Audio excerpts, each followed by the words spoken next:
ఇది కూడా దావీదు రాసిన కీర్తన. సో ఇందులో మనము 11 వచనాలు మనం చూస్తాము.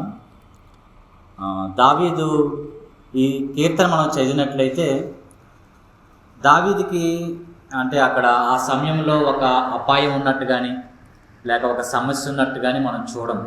కానీ యథావిధిగా ఆయన దేవుని సన్నిధికి వచ్చి దేవుడి దగ్గర మొరపెడతా ఉంటాడు. నన్ను కాపాడు దేవా, keep me safe, protect me అని చెప్తాడు. మామూలుగా మనము క్రైస్తవులుగా ఒక ప్రశ్న మనం వేసుకుంటే, దేవుడు ఎందుకు మన ప్రార్థనలకు జవాబు ఇవ్వాలి? దేవుడు ఏమైనా మనకి అచ్చున్నాడా లేక అప్పున్నాడా మనం అనుకుంటాం. దేవుడు ఎందుకు మనల్ని రక్షించాలి అంటే మనము క్రైస్తవులుగా అని పిలువబడినందుగా, లేక క్రైస్తవ కుటుంబంలో మనము పుట్టాం కాబట్టి అందుకు దేవుడు మనకు జవాబులు ఇవ్వాలా? మనం చేసిన ప్రార్థనకి దేవుడికి ఒకసారి సమాధానం ఇవ్వడం లేట్ అయితే ఒకసారి మనం బాధపడతాం, మనకు లేట్ అనిపించినప్పుడు. కానీ ఎందుకు దేవుడు మనకి సమాధానం ఇవ్వాలి? ఎందుకు దేవుడు మనకి ప్రార్థన చేసిన వెంటనే జవాబు ఇవ్వాలి? మనకి దేవుడికి ఏంటి అసలు? మరి ఇంతమంది మనకంటే చాలా బుద్ధిమంతులుగా మంచివారుగా జీవిస్తూ ఉన్నారు ఈ ప్రపంచంలో. కానీ మనం ప్రార్థన చేసినప్పుడు దేవుడు ఎందుకు దేవా నాకు ప్రార్థనకి జవాబు ఇవ్వడం లేదు, అసలు ఎందుకు ఇవ్వాలి అని ఎప్పుడైనా ఈ ప్రశ్న మనం వేసుకున్నామా? ప్రభువా ప్రభువా అని అనేక మంది నా నామంలో పిలుస్తారు, కానీ దేవుడు ఏమంటాడు? మత్తయి సువార్త 7:20 వచనాల్లో ఉంటుంది. ప్రభువా ప్రభువా అని అనేక మంది నన్ను పిలుస్తారు, కానీ మీరెవరు అని దేవుడు అంటాడంట కదా. అక్రమం చేయవర్లారా నా వద్ద నుంచి తొలగిపోండి అంటాడు. మరి ప్రభువా ప్రభువా అని అన్న ప్రతి ఒక్కరిని దేవుడు అంగీకరిస్తాడా? ప్రతి ఒక్కరి ప్రార్థనకి దేవుడు సమాధానం ఇస్తాడా అంటే బైబిల్లో కరెక్ట్గా మనం చదివితే కాదనే సమాధానం చెప్తుంది. అడిగిన ప్రతి ఒక్కరికి దేవుడు ఇస్తాడు ఇవ్వడు అనేది బైబిలే సమాధానం చెప్తుంది. సో ఇక్కడ మనము దావీదు జీవితంలో మనం చూసినప్పుడు, దావీదు జీవితంలో ఈ కీర్తన రాసినప్పుడు తనకు ఎటువంటి అపాయం లేదు, ఎటువంటి డేంజర్ సిచ్యువేషన్ అయితే లేదు. కానీ ఇక్కడ అంటున్నాడు, దేవా నీ శరణు జొచ్చి ఉన్నాను, నన్ను కాపాడుము. అక్కడ ఎవరు తరవడం లేదు. ఈ పర్టికులర్ ఈ కీర్తన రాసిన మాత్రం ఎవరు తరవడం లేదు, ఎవరు తనకి అపాయం లేదు. అయినప్పటికీ అంటున్నాడు, నీవే నా ప్రభుడవు అంటే యు ఆర్ మై లార్డ్. మనం ఎప్పుడైతే దేవుని ప్రభుత్వం కిందకి మనము అంగీకరిస్తామో, దేవుణ్ణి మనము ఆయన ఆజ్ఞని మనం అనుసరిస్తామో, అప్పుడే దేవుడు మనకి మన ప్రార్థనకి జవాబిస్తాడు.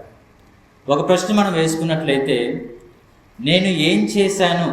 ఎప్పుడు మనం అడుగుతాం, దేవా నాకు ఇది కావాలి, నాకు ఈ సమాధానం చెయ్యి, ఇది చెయ్యి, అది చెయ్యి అని అడుగుతాం. బట్ మనం ఎప్పుడైనా ఈ ప్రశ్న వేసుకున్నామా? దేవా దేవుడికి నేను ఏం చేశాను, ఈ వారంలో నేను ఏం చేశాను? గుర్తు చేసుకుందాం మన మనసుల్లో. దేవుని కొరకు నేను ఏమైనా చేసానా? దేవుని కొరకు నేను ఎవరికైనా సువార్త ప్రకటించానా? దేవుణ్ణి స్తుతించడానికి, దేవుణ్ణి గణపరచడానికి నేను ఏమైనా చేసానా? ఒక్కసారి పరిశీలన చేసుకుందాం. ఓకే, ఈ వారం కాకపోతే గడిచిన కాలంలోనైనా what did I do for God? ఏం చేసాం మనం? ఏం చేసామని దేవుడు మనకి సమాధానం ఇవ్వాలి. ఏం చేసామని దేవుడు మన ప్రార్థనకు జవాబు ఇవ్వాలి. దానివల్ల దేవుడికి ఏం ఉపయోగం? మనుషులుగా మనం చూసుకున్నట్లయితే మనకు ఎవరైనా అవసరం వస్తే కదా ఫోన్ చేస్తాం, అంతేగా. ఏదైనా అవసరం వచ్చినప్పుడు మన బంధువుల్లో కానీ ఫ్రెండ్స్లో కానీ అవసరం వస్తే ఫోన్ చేస్తాం, పలానా సమస్య ఉంది, లేకపోతే పలానా అవసరం ఉంది, నువ్వు తీరుస్తావా అని. ఇవ్వకపోతే ఇంకొక దగ్గరికి వెళ్తాం. లేకపోతే అటు నుంచి ఎవరైనా మనతో ఎవరికైనా అవసరం ఉంటే మనకు ఫోన్ వస్తుంది. అదేవిధంగా దేవుడితో కూడా అంతేగా. దేవుడికి మనము ఏదైనా ఎమర్జెన్సీ సిచ్యుయేషన్ వచ్చినప్పుడు మాత్రమే ఫోన్ చేస్తున్నామా దేవుడికి? అంటే ప్రార్థన చేస్తున్నామా? లేదా ఏదైనా మనకు అవసరం వచ్చినప్పుడే దేవుడు గుర్తొస్తున్నాడా? ఏదైనా మనకి సమస్య ఉన్నప్పుడు, అనారోగ్యం ఉన్నప్పుడు మాత్రమే దేవుడు గుర్తొస్తున్నాడా? అంటే మనం ఇంకా క్రైస్తవంలో ఇంకా ఎదగలేదు అని అర్థం.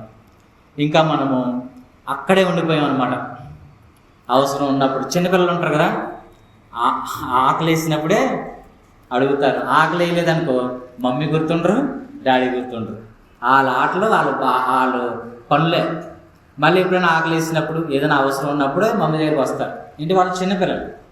ఆత్మీయంగా మనం కూడా క్రైస్తవులుగా ఇంకా చిన్నపిల్లలుగా ఉండిపోయామేమో అని ఒకసారి మనం గుర్తు చేసుకోవాలి. దావీదు అలాంటి వ్యక్తి కాదు. దావీదుకి చుట్టూ సైన్య బలం ఉంది. ఎవరి దగ్గరికి వెళ్ళిన అవసరం లేదు. ఎవరన్నా ఒక్క చిటికేస్తే సైన్యం వస్తారు, ఏం కావాలంటే అది చేస్తారు. ఎవరినైనా చంపేమంటే చంపేస్తారు, ఎవరైనా కొట్టిరమ్మంటే చేస్తారు, యుద్ధంకి వెళ్ళమంటే యుద్ధం చేస్తారు, ఏం చేయమంటే అది చేస్తారు. కానీ దావీదు ఆ సైన్యం మీద ఆధారపడ్డా? నో. మనం కీర్తన చదివినట్లయితే దావీదు ఎక్కడ కూడా తన సైన్యం మీద ఆధారపడలేదు, కేవలం దేవుడి మీద ఆధారపడ్డాడు. ఒకవేళ దావీదుకు పేరేమైనా తక్కువ? ఆ రాజ్యంలో బహు పేరు ప్రఖ్యాతలు కలిగిన వాడు. దావీదు అంటే తేనివారు బహుశా ఎవరు ఉండకపోవచ్చు ఈ కీర్తన రాసిన సమయంలో. అయినా కూడా అంత పేరున్నా అంత ఘనత ఉన్నా కూడా దావీదు ఆ పేరుని బట్టో ఘనతను బట్టో ఆధారపడలేదు.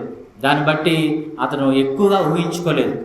అయినప్పటికీ ఇది మనం చూసినట్లయితే ఏదో ఒక సాధారణ వ్యక్తిగా మాట్లాడుతున్నాడు. దేవా, నీ శరణు చొచ్చి ఉన్నాను, నన్ను కాపాడుము. ఆయన చుట్టూ ఒక సెక్యూరిటీ ఉంది. ఒక రాజు లేకపోతే ఒక సైన్యాధిపతి ఎలా సెక్యూరిటీ ఉంటుంది, ఆ విధంగా సెక్యూరిటీ ఉంది. ఆ విధంగా చుట్టూ సైన్యాధిపతులు ఉన్నారు. ఆ విధంగా ఆ దావీదుకి ఇష్టమైన వ్యక్తులు కూడా ఉన్నారు. అలాంటి దావీదు అంటున్నాడు, వాటి వేటి మీద కూడా ఆయన నమ్మకం పెట్టుకోలేదు, కేవలం దేవుడి మీద నమ్మకం పెట్టుకుని అంటున్నాడు, దేవా నన్ను కాపాడము, కీప్ మీ సేఫ్ గార్డ్ మీ. ఎందుకంటే ఆ సేఫ్టీ అన్నది నీ చేతుల్లోనే ఉంది. Safety is in your hands. నీవే ప్రభుడవు, నీకంటే నాకు క్షేమాధారం ఏది లేదని యెహోవాతో నేను మనవి చేయుదును. నీవే నాకు ప్రొటెక్షన్. నాకు సైన్యం ఉండొచ్చు, నాకు పేరు ప్రఖ్యాతలు ఉండొచ్చు, నాకు ఆస్తిపాస్తులు ఉండొచ్చు, బట్ వాటి వేటి మీద కూడా నేను నా దృష్టి పెట్టడం లేదు దేవా, నీవే నాకు క్షేమాధారం. మన జీవితంలో కూడా మనం ఎంత ఎత్తుకెదిగినా కూడా మనము అవన్నీ ఇచ్చిన దేవుడే కాబట్టి దేవుడికి ఎంతసేపు అవి మళ్ళీ తీసేసుకోవడం వెనక్కి వితిన్ సెకండ్స్. సో అది మనం దావీదు వల్లే మనం కూడా దేవుడి మీద దృష్టి పెట్టి దేవుణ్ణే ఆనుకొని మనం ముందుకు సాగిపోవాలని నేర్చుకోవచ్చు ఈ కీర్తన బట్టి. అలాగే దావీదుకి 3వ వచనంలో మనం చదివినట్లయితే భూమి మీదనున్న భక్తులే శ్రేష్ఠులు. ఈ లవ్స్ గాడ్స్ పీపుల్ లేదా గాడ్స్ చిల్డ్రన్.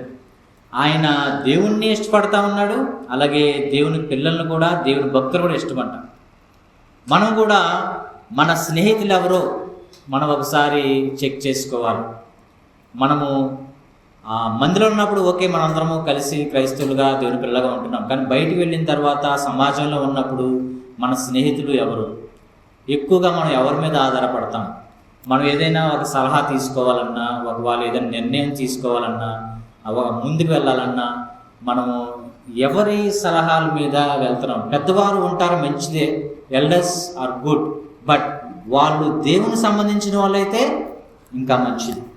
ఒకసారి మనము అన్ని రోజులు మంచివే అంటాం క్రైస్తవులుగా కదా, అన్ని రోజులే మంచివే. మనకి మంగళవారం లేదు, శుక్రవారం లేదు, ఏదైనా మంచిదే. కానీ ఏదన్నా కార్యక్రమం చేసుకోవాలంటే మంచి రోజా ఈరోజు అని చూస్తాం. అందరూ కాదు, కొంతమంది ఉన్నారు చూస్తూ ఉంటారు, but that is also not good as per Bible. కొత్త నిబంధన ప్రకారము అన్ని రోజులు మంచి రోజులే, అందులో దేవుడు ఉన్నట్లయితే. అది మంగళవారం అయినా, శుక్రవారం అయినా, శనివారం అయినా, అందులో దేవుని హస్తం ఉంటే, దేవుడు మనకు తోడుగా ఉంటే all days are good because God is good for అస్.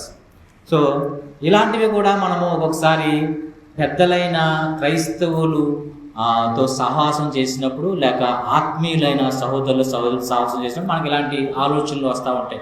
అంతేగాని మనము నాన్ క్రిస్టియన్స్తో మనము నిర్ణయాలు తీసుకుంటే అది మనకేమవుతుందంటే మనకు తెలియకుండానే మిస్ అయిపోతూ ఉంటాం, మనకు తెలియకుండానే మనము మిస్టేక్స్ చేస్తూ ఉంటాం. ఇది మనకు అలవాటు అయిపోయినా కానీ but it's not good as per the Bible. అలాగే మళ్ళీ అంటున్నాడు 5వ వచనంలో, యెహోవా నా స్వాస్థ్య భాగము, నా పానీయ భాగము, నీవే నా భాగమును కాపాడుచున్నావు. ఆ రోజుల్లో లేవియా ఖండంలో మనం చూసినట్లయితే లేవీయులకి దేవుడు అందరూ కూడా భూమిని ఇచ్చాడు, కానీ మిగతా గోత్రాలన్నింటికి లేవీయులకు మాత్రం భూమి ఇవ్వలేదు, ఎందుకంటే నేనే మీకు స్వాస్థ్యం అన్నాడు. సో అది గుర్తు చేసుకుంటూ దావీదు అంటా ఉన్నాడు, దేవా దావీదుకి చాలా ఆస్తి ఉంది. ఆయన ఏమన్నాడంటే నీవే నా భాగము, నీవే నా స్వాస్థ్యము, దేవుడే యు ఆర్ మై పోర్షన్. అంటే మన జీవిత గమనంలో, జీవిత విధానంలో దేవుడు మనకు ఏమైపోవాలి, ఒక భాగమైపోవాలి. God should be our part of life, అది చెప్తా ఉన్నాడు. అలాగే మళ్ళీ ముందుకు వెళ్ళిపోతే 7వ వచనంలో, నాకు ఆలోచనకర్తవైన యెహోవాను స్తుతించెదను, రాత్రి గడియలలో నా అంతరింద్రియమును నాకు బోధించున్నది. ఇంకొకటి మనం ఇందులోంచి నేర్చుకోవచ్చు ఏంటంటే ఆలోచన విషయాలు. అప్పుడే మనం చెప్పుకున్నాం కదా, ఆలోచన విషయాలు దేవుడి దగ్గర నుంచి మనం చర్చించుకొని తీసుకుంటే చాలా మంచిది. అలాగే దేవుణ్ణి నమ్మిన వారి దగ్గర నుంచి తీసుకుంటే ఇంకా మంచిది. మనం ఈ చేసే ప్రతి పని అయినా కూడా, ఏదైనా కూడా ఒకసారి మనం ఒక వస్తువు కొనుక్కుందాం అనుకుంటాం, లేకపోతే ఏదైనా ఒకటి పర్చేస్ చేద్దాం అనుకున్నప్పుడు ఒక ఆలోచన వస్తుంది, మంచిదే, డబ్బులు చూసుకొని చక్కగా అన్నీ మనము సెట్ చేసుకొని తీసుకుందాం అనుకుంటాం, అందరితో మాట్లాడుకుంటాం, మనకు తెలిసిన చదువుతాం. దాంతోపాటు ఇక్కడ దావీదు ఏం చేస్తాడంట, దేవుడితో చర్చిస్తాడంట. మీకు గుర్తుందో లేదో, దావీదు ఏ యుద్ధానికి వెళ్ళినా ఏం చేసేవాడు, దేవుణ్ణి అడిగేవాడు. అవునా? దేవా అక్కడ పిలిచేవాడు, అక్కడ దైవజనుల్ని పిలిచేవాడు, దేవుడితో ప్రవక్తను పిలిచి అనేవాడు, అడిగేవాడు, నేను యుద్ధానికి వెళ్ళాలా లేదా, ఒకసారి దేవుడితో ఒకసారి మీరు చర్చించి అడగండి. వెళ్ళాలంటే దేవా నాకు విజయాన్ని ఇస్తావా అంటే వెళ్ళేవాడు, విజయం పొందుకునేవాడు, వచ్చేసేవాడు. లేదు ఈరోజు నువ్వు యుద్ధానికి వెళ్ళదు, నెక్స్ట్ టైం నువ్వు వెళ్ళంటే ఆ రోజు యుద్ధానికి వెళ్ళకుండా మానేసేవాడు. ఆ విధంగా దేవుణ్ణి ఆలోచనకర్తగా చేసుకున్నాడు.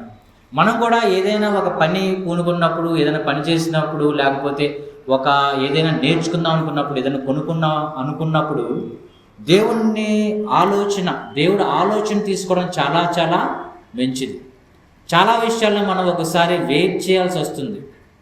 మేము ఒకసారి మామూలుగా ఒక వస్తువు కొనడానికి వెళ్ళినప్పుడు అన్నీ సమకూర్చుకున్నాం, డబ్బు అంతా సమకూర్చుకున్నాం, వెళ్ళి వస్తువు కొన్నామని వెళ్ళాము. వెళ్ళిన తర్వాత అక్కడ నెక్స్ట్ వీక్లో వస్తుంది అన్నారు. సో నెక్స్ట్ వీక్లో వస్తుందంటే ఒక టూల్ అనమాట, ఒక వస్తువు కొద్దాం అనుకున్నప్పుడు వెళ్ళినప్పుడు నెక్స్ట్ వీక్ వస్తుంది అన్నారు.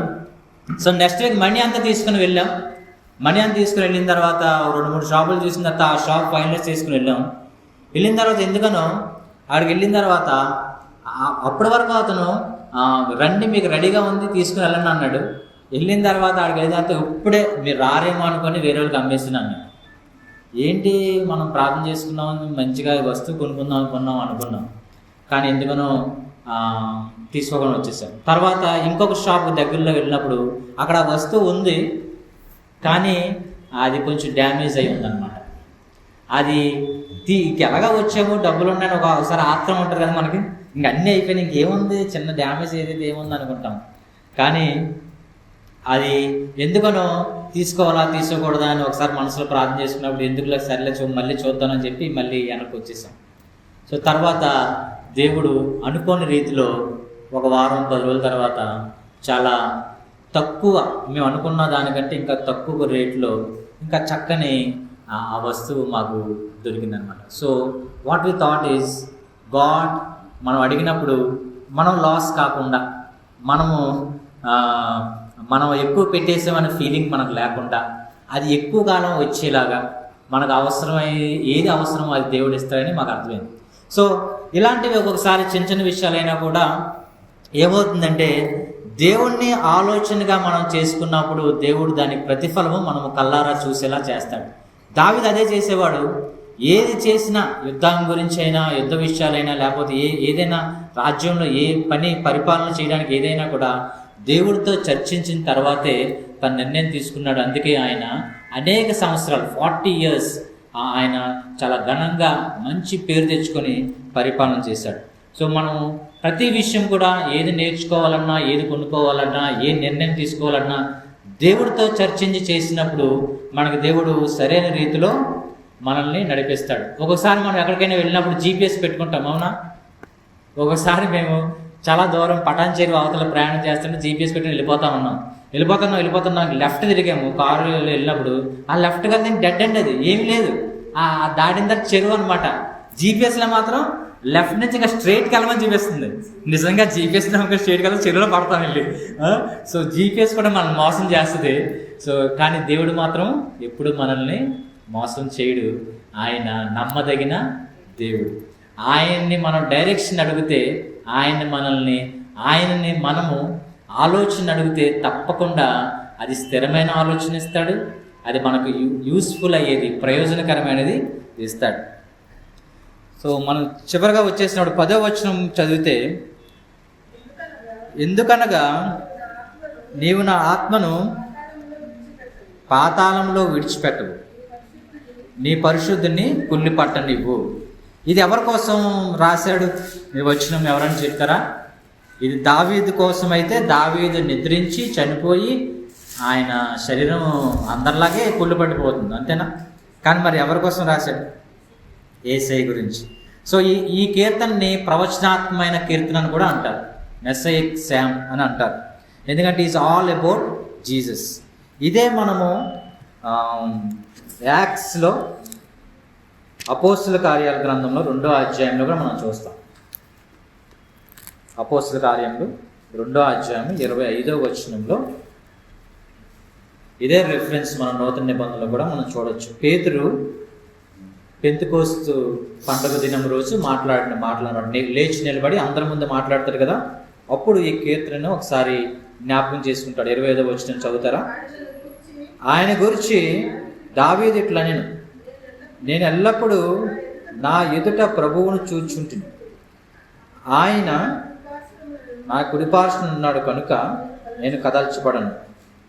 తర్వాత 27వ వచనం, నీవు నా ఆత్మను పాతాళంలో విడిచిపెట్టవు, నీ పరిశుద్ధిని కుళ్ళు పట్టనివ్వు. మళ్ళీ అదే మాటలు మళ్ళీ అదే అపోస్తుల కార్యంలో అనుకుంటాం 13వ అధ్యాయము, అపోస్తుల కార్యంలో 13వ అధ్యాయము 35వ వచనంలో కూడా పౌలు సంబోధిస్తుంది. కాబట్టి నేను ఒక కీర్తన యందు పరిశుద్ధిని కుళ్ళు పట్టని అని చెప్పుచున్నాడు. దావీదు దేవుని సంకల్పం చొప్పున సేవ చేసి నిద్రించి గాని కుళ్ళు పట్టలేడు. ఇదే వచనాన్ని అటు పేతురు చెప్పినట్టు మనం చూస్తాము, అలాగే పౌలు కూడా చెప్పాడు. ఇది ఎందుకంటే ప్రభు అయిన యేసుక్రీస్తు గురించి అని చాలా క్లియర్గా అక్కడ మనం చూస్తాం. ఆయన మరణించి తిరిగి లేచి విమోచకుడుగా ఉన్నాడు కాబట్టి మనందరం కూడా ఆయన్ని రక్షకుడుగా మనము అంగీకరించాలి అని పేతురు అలాగే పౌలు వాళ్ళు సువార్త చేసే సమయాల్లో ఈ కీర్తనని ఒకసారి రెఫరెన్స్ చేసుకుని దేవుణ్ణి జ్ఞాపకం చేసుకుంటారు అన్నమాట సువార్త చెప్పినప్పుడు. So it's all about Jesus, resurrection గురించి చెప్తారు. సో మనము దేవుణ్ణి మళ్ళీ మొదటికి వెళ్దాం. దేవుడు నా ప్రార్థనకి జవాబు ఇవ్వాలా? ఎందుకు ఇవ్వాలి? ఇప్పుడు చెప్పండి, ఎందుకు ఇవ్వాలి? దేవుడికి నేను చేసిన ప్రార్థనకి జవాబు ఇవ్వాల్సిందే అంటే ఎందుకు ఇవ్వాలి? నేను ఏం చేశాను దేవుడికి అని ప్రశ్న రావాలి. What did I do for God? నేను అంటే సేవే కాదు, ఒక మంచి మాట దేవుణ్ణి ఆనుకొని ఒక మంచి మాట ఎవరికైనా చెప్పామా, ఒక మంచి సలహా చెప్పామా, ఒక సహాయం చేసామా, లేని వారికి ఏదైనా మనం చేసామా, లేకపోతే దేవుని పరిశుద్ధులకి లేకపోతే దేవుని సేవ చేసే వారికి మనం ఏమైనా సహాయంగా ఉన్నామా? What ever it may be, మనకు తెలుసు ఏ సేవ ఏ విధంగా ఉంటాయో. విధవరాలకు కానీ ఏమైనా చేసామా, లేకపోతే పిల్లలకి అనాథ పిల్లలకి ఏమైనా మనము సహాయం చేసామా? దేవుని పేరట మనం ఏం చేసామని దేవుడు మనకి జవాబు ఇవ్వాలి.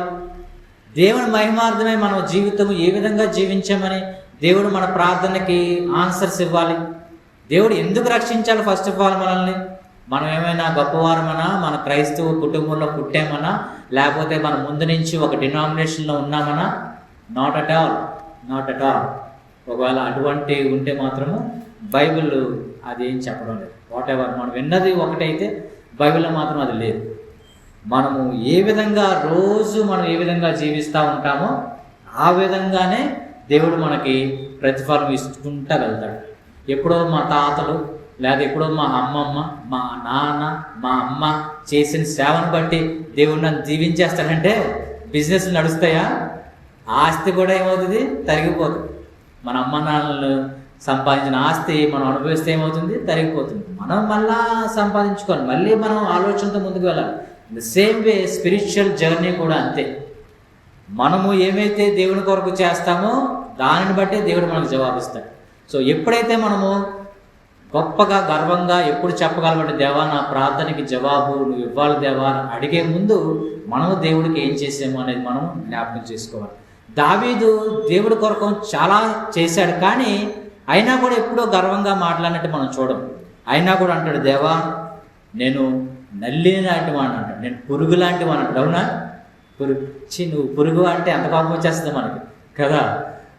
కానీ దావీదు అంటాడు, రాజు అయినప్పటికీ నేను పురుగుని దేవా, నల్లిని దేవా, నన్ను కరుణించు దేవా, నాకు సైన్యం ఉంది, నాకు చుట్టూ చాలా పేరుంది, ప్రజల్లో పేరు ప్రఖ్యాతులు ఉన్నాయి, కానీ నువ్వు లేకపోతే నేను ఎందుకు పనికిరాను దేవా, నువ్వు నాకు తోడుగా ఉండాలి, నువ్వు నాకు శరణుగా ఉండాలి, నేను నీకు శరణు చొచ్చి ఉన్నాను, నీవే నాకు కేడము, నీవే నాకు బలము, నీవే నాకు ఆధారము అని అంటూనే ఉంటాడు. అలా అంటూనే ప్రార్థన చేసుకుంటూ ఉంటాడు.